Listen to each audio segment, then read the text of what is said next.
Assalamualaikum warahmatullahi wabarakatuh.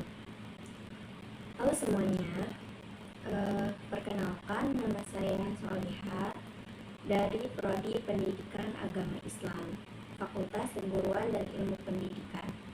Di sini saya akan menjelaskan tentang hukum transaksi digital dalam Islam. Teman-teman, apakah ada yang tahu apa itu transaksi digital? Oke, di sini mari kita jelaskan tentang transaksi digital.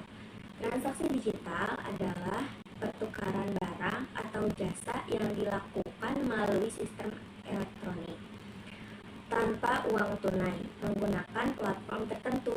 Contohnya seperti e-wallet. Nah, di e-wallet itu ada Dana dan OVO. Nah, ShopeePay. Di ShopeePay itu berada di dalam aplikasi. Nah, yang terakhir ada QRIS.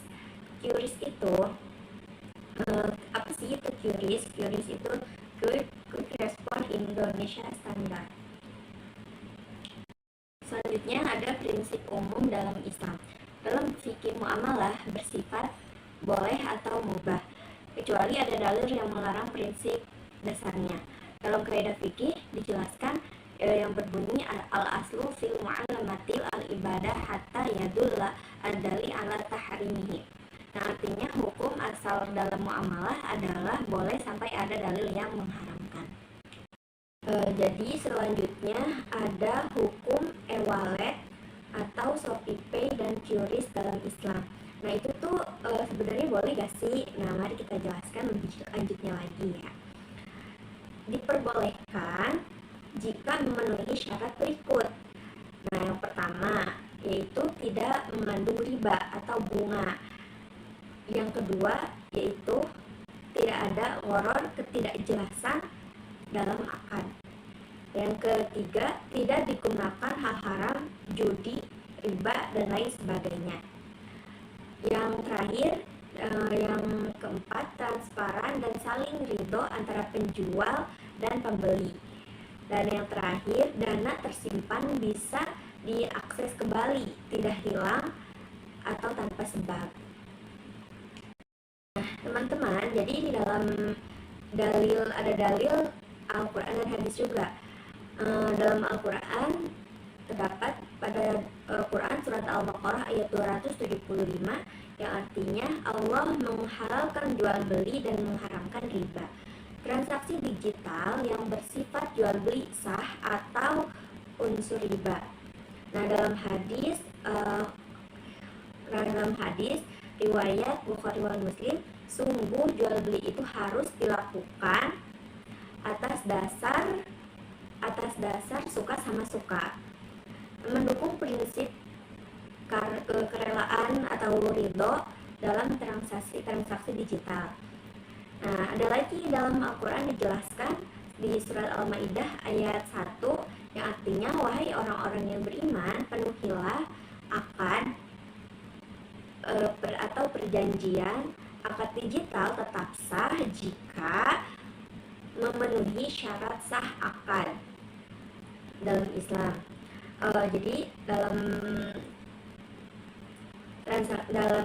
Jadi dalam perjanjian itu terdapat ijab kabul